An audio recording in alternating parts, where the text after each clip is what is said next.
So we will be discussing a couple of topics today, mainly related to language modeling, which will cover topics like Ngram and a basic introduction to how recurrent neural networks work, and also the idea about perplexity.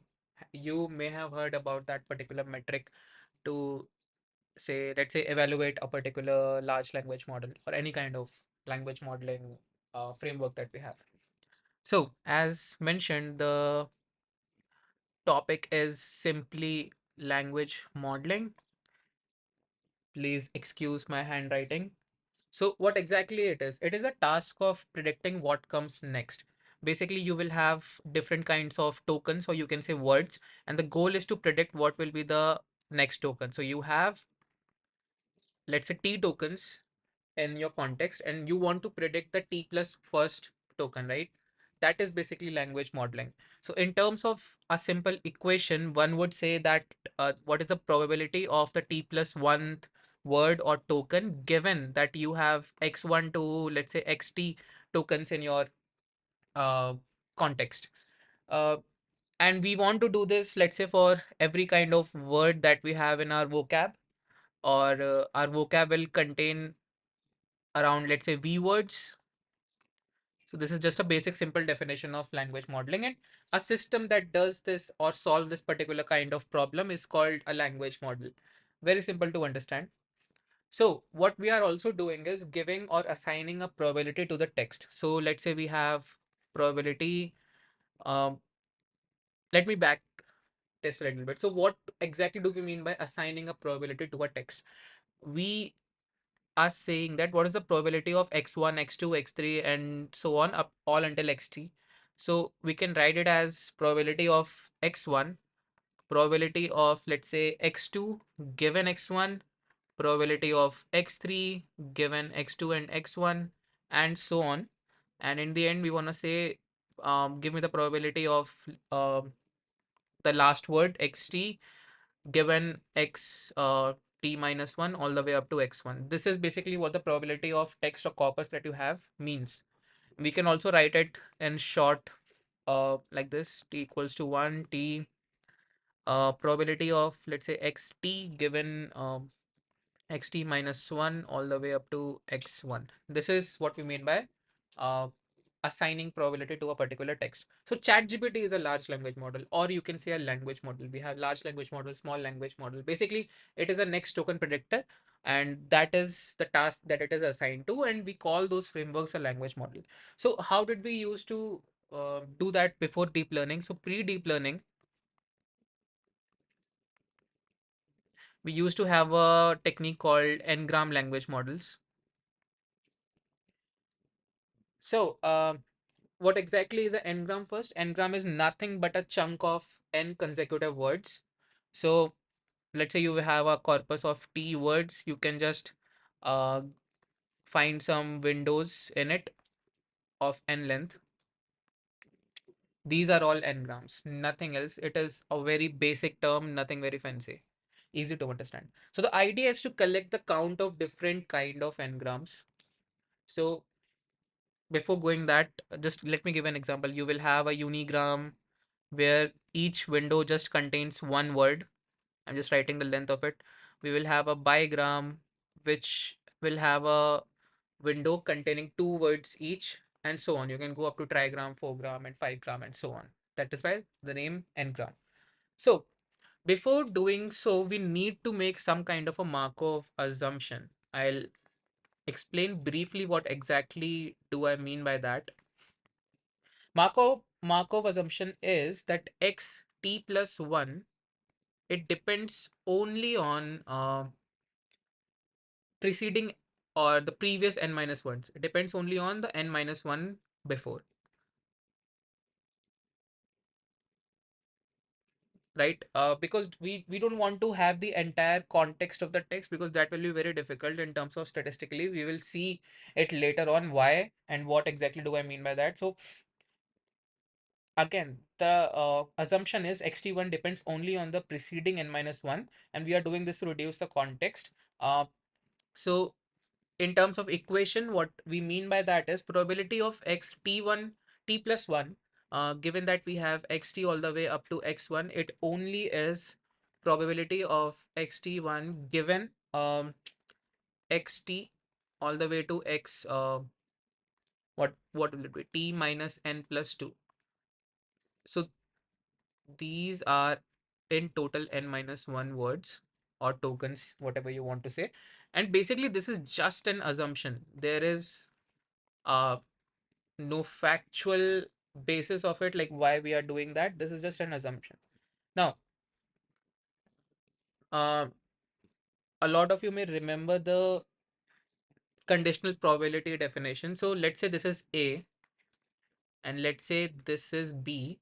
So basically what we want is probability of A given B, and that is probability of AB divided by probability of B. So what is A? What is A? This is our next word. B is our context. Probability of A, B is, this is basically our n-gram. Probability of B, only this thing, which is n minus 1 words. B is basically just a previous, just a collection of previous n minus 1 words. So this is just n minus 1 gram. So what we are saying is probability of the next word given the context. And suppose your problem is defined as a n-gram problem or n-gram language model, it is nothing but probability of the n-gram divided by probability of n minus 1 gram. What do I mean by that? And how will I calculate it? So by now you will have like assumed it is just nothing like count of n-gram in the corpus divided by count of n minus 1 gram in the corpus, nothing else. So let's say we have different kind of sentences.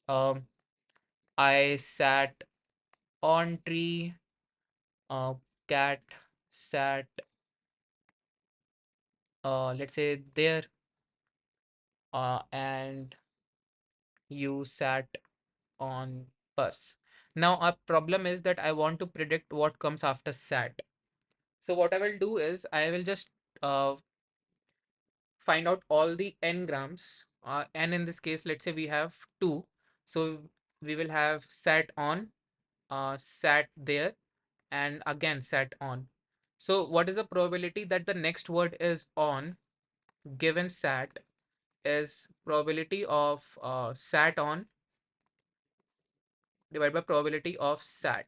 So this is a probability of sat on. We have 2 counts in the entire corpus and probability of sat is 3 counts. So that is 2 by 3.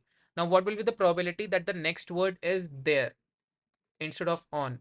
So probability of there given sat, again just writing the words, probability of sat there, that is 1, probability of sat 3. So this is how n-gram prediction process works. I hope it is much clearer now. Now you will have like assumed or maybe predicted some kind of problems based on this definition of n-gram model. So what are the problems? The one thing that we can think of is, what if the next word that we have, the next word W, it is not there in the corpus at all, does not exist in the corpus. The solution for this, we can just simply add a small delta to each count. So let's say the count of W is 0, then we can just add a delta, and that can basically work as a partial solution to this particular problem. The another problem that you can think of is, what if the entire n minus 1 gram is not there? Basically, the denominator. What if it is not there? How will you solve that? So if n minus 1 gram is not there, you can condition on n minus 2 gram, right? Suppose we have n minus 1 gram is cat sat on. This is our n minus 1 gram. And this is, if this is not there, we can just condition on sat on. Probably that will be there in the corpus, right? So you might have guessed by now that increasing n increases the sparsity of our n-grams. Like the higher the n is, the less probability of that particular n-gram occurring in the data is. Generally, we see that when we have n greater than or equal to 5, it is useless because it is very difficult to find a count of that particular n-gram in the data itself. So generally, people try to keep it between 3 and 4, right? Also, there are multiple storage issues in the data. So we need to storage issues with n-gram, sorry. The they're basically very easy to understand. So we need to store all the count for all the n-grams that are there in the corpus. Uh, that, on the other hand, increases, you can say, the size of the model. So increasing n will increase the size of the model. So suppose you will have to store a huge amount of right? Window to count. Basically, this footprint will increase. So that is what I mean by, let's say, model size will increase. So the, also there is you can say no property of context behind it. So Markov assumption that we used earlier, it only says that the next word, it depends on the previous n minus one words. But as we know that the language that we speak, most probably and most of the times, the context of the next word depends on a word that is coming, let's say 10 or 15 words before.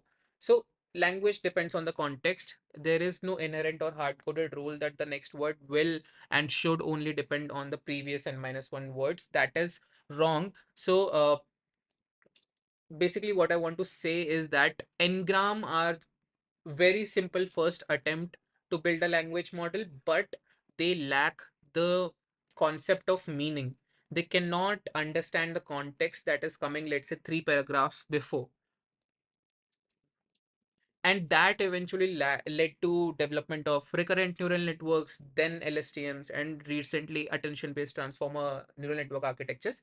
But here we will just discuss what recurrent neural networks are. So RNNs, one of the first types of neural networks that tried to solve this particular problem of n-grams.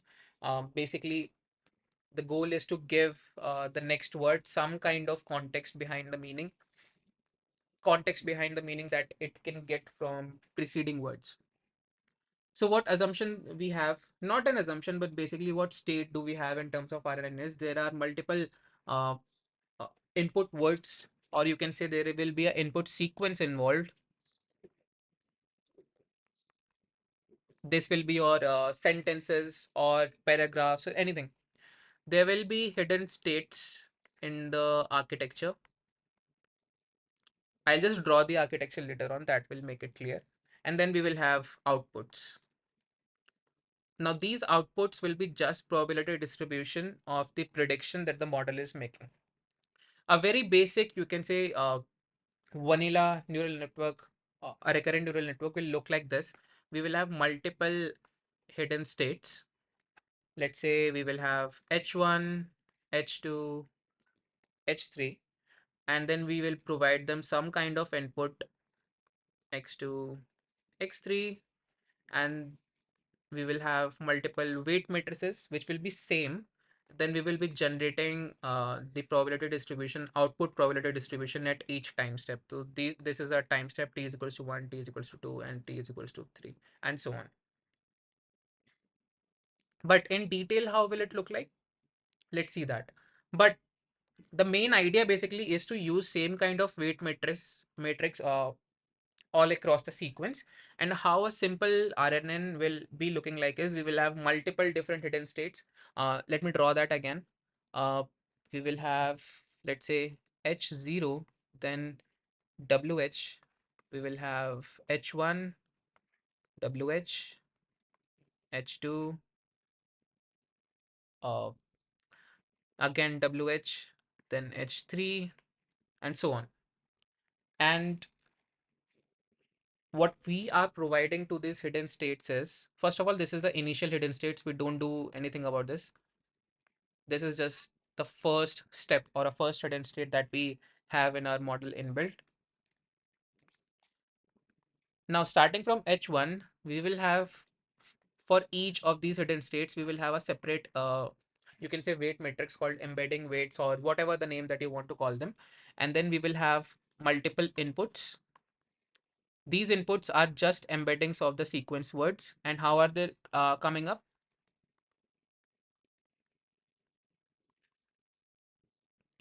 So these are just the words that we have.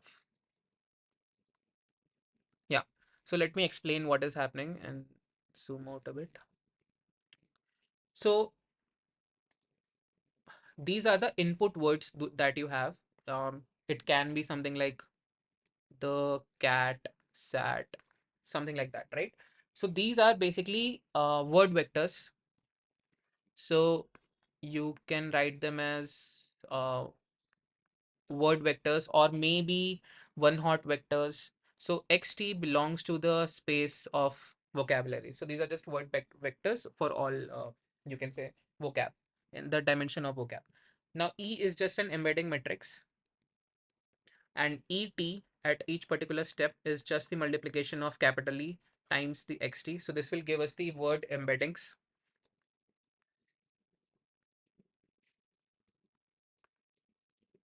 Right? So we are just doing a lookup from this embedding table to get the uh, embedding matrix or word embeddings of a particular word that we have in the input. Now H0 is the initial hidden state. HT at particular step. So these three are HT. So HT is calculated as this thing. We apply a sigmoid activation over it. We multiply the same weight matrix, multiply it by the previous layer's HT. We add the multiplication of word embeddings with the WE matrix and then apply some kind of bias over it. This basically gives us the hidden state at a particular time step. Now for each hidden stage, we get the output. Like for this, we'll have y1, y2, and y3, and we will have a matrix called U for each of these.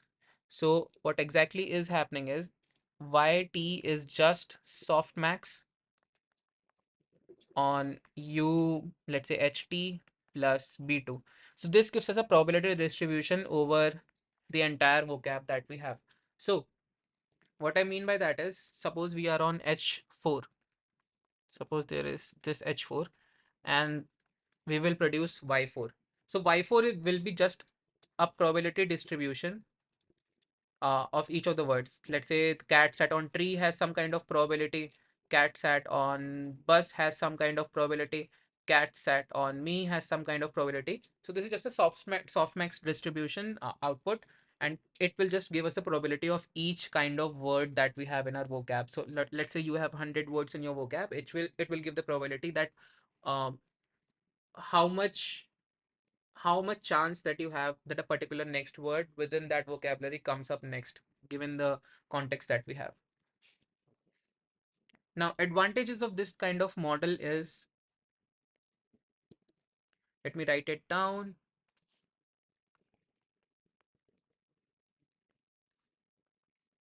See, it is very simple. It can process input of any length,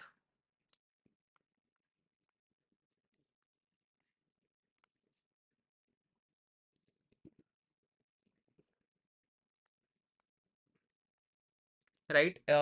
Also sequentially. And the model size does not increase with the sequence length or the corpus length, unlike n-gram. What do I exactly mean by that? What are the parameters of this model? We have embedding matrix, we have weight matrix, we have WH, and we have U. So basically what we have is E plus WE plus WH plus U. Only these are the metrics that we are using, and all of them are same across the entire corpus or the time step sequence, right? So it does not increase with the corpus length. You can have a corpus of 5 words or 5 sentences or 5 million, it will remain same. The disadvantages are, what is the issue with this? The computation is slow. It is not parallelized. So what you will see that the calculation of ht at a particular time step depends on h1, h0, and so on. So it cannot be parallelized. So you will have to do the entire computation step by step. It is not parallel. That is one of the main disadvantages. It uh, not parallel in terms of computation of you can say later hidden stages, and all of the upcoming hidden stages depend on the assumption that the previous hidden stages are calculated. And in practice, there is another issue that it is very difficult to retain the information of many step backs. So that issue is called vanishing gradient issue. I will come to it later on what exactly I mean by that is. Now, how to calculate the loss of it. So at each timestamp, we are we have a input word. We also have a output word in terms of yt, whose formula is given here. So this is the probability distribution of yt, right?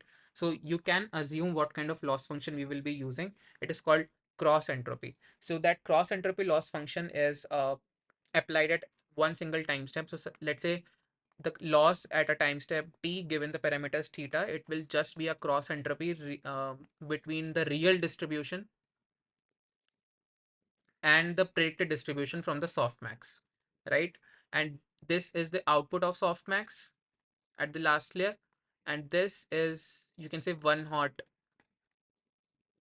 vector.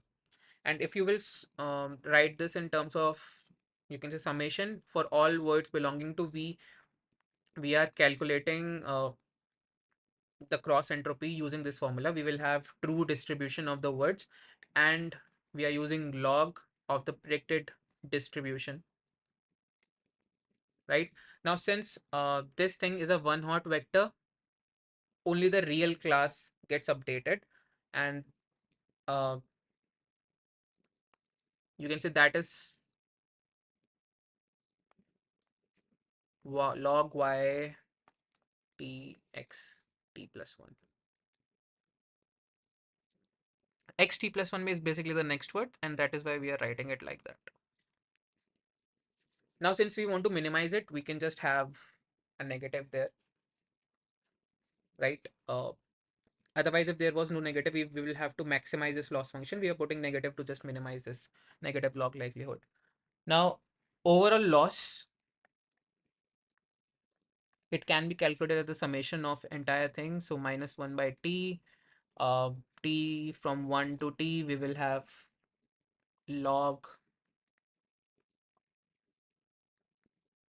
nothing else. Very simple.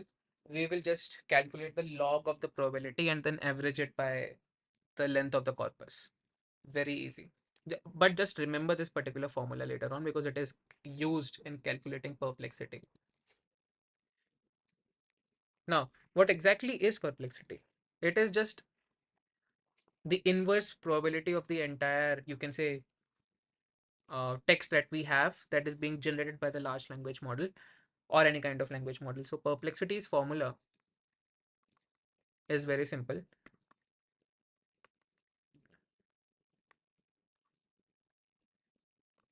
We will have probability of x t plus 1 given x t all the way to x1, and we are just normalizing it by the length of corpus. So it should not be the case that the length of the corpus should affect the quality of the metric that we are looking for.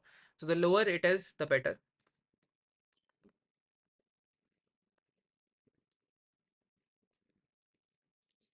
And we can also write it in one way. So this thing, this probability of next word is basically the output of the softmax. So it is nothing but multiplication of all these terms 1 upon y at a particular step of the next word, normalizing it with timestamp.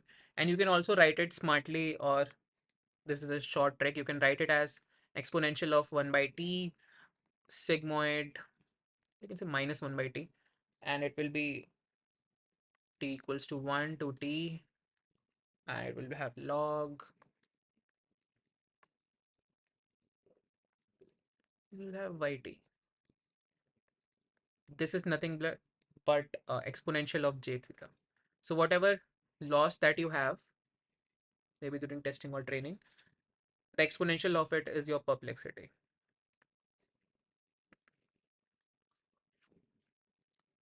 I also did not know about this particular problem, but this particular metric, I recently learned that it is simply but nothing but the exponential of your loss function. Now, the problem with RNNs is very simple.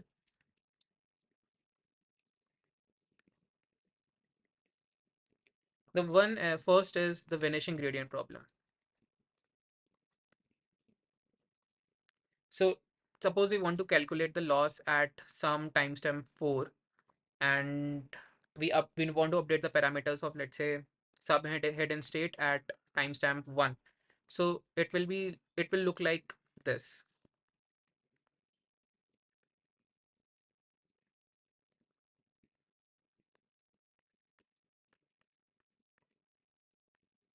right? So what will happen is, what if these values are very low?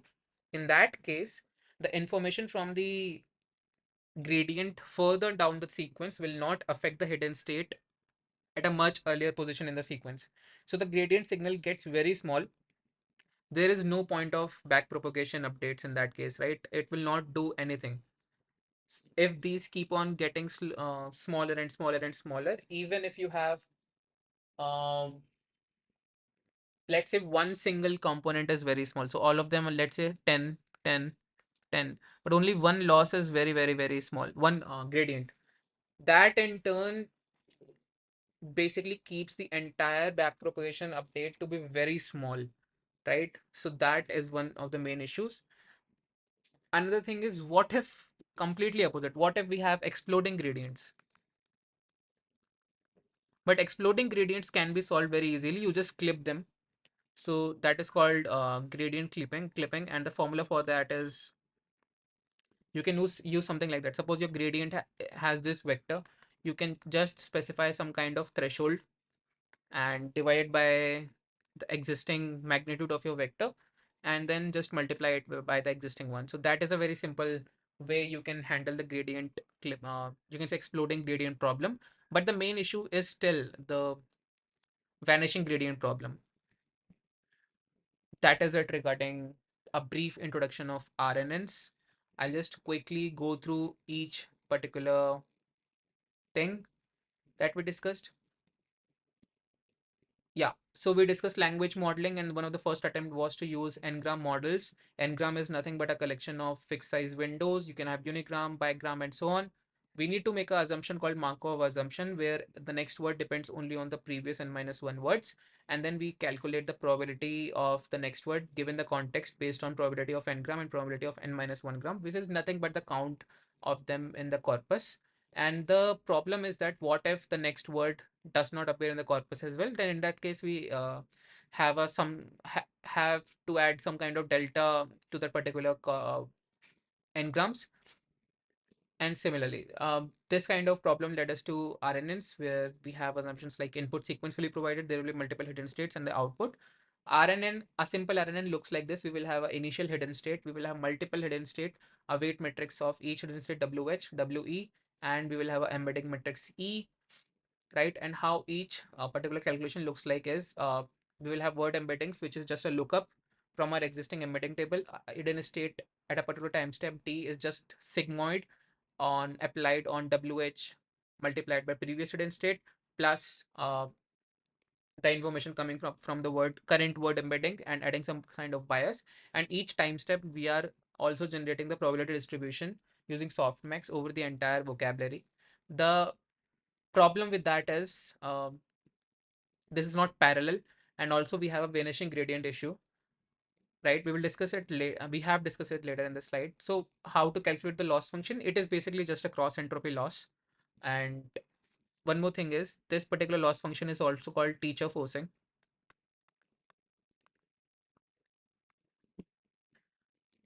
Last thing was perplexity, where uh, we are just calculating how well, or We are just evaluating how well a large language model works. So it is just the inverse probability normalized over the length of our corpus. The lower it is, the better. And we saw through derivation that it is nothing but just the exponential of our loss function. The problem with RNNs is if you're calculating the gradient like this, right? Due to the chain rule, if one of them gradient is very small, there is little to no point in doing back propagation because the gradient updates are very slow and the model will not learn. But if you have another type of problem like exploding gradient issue, you can just do gradient clipping and define a kind of threshold and just clip all the gradients that you have within that particular range. So this is how we solve it. Next, I don't know what will it be. I guess a brief introduction to attention. See you later.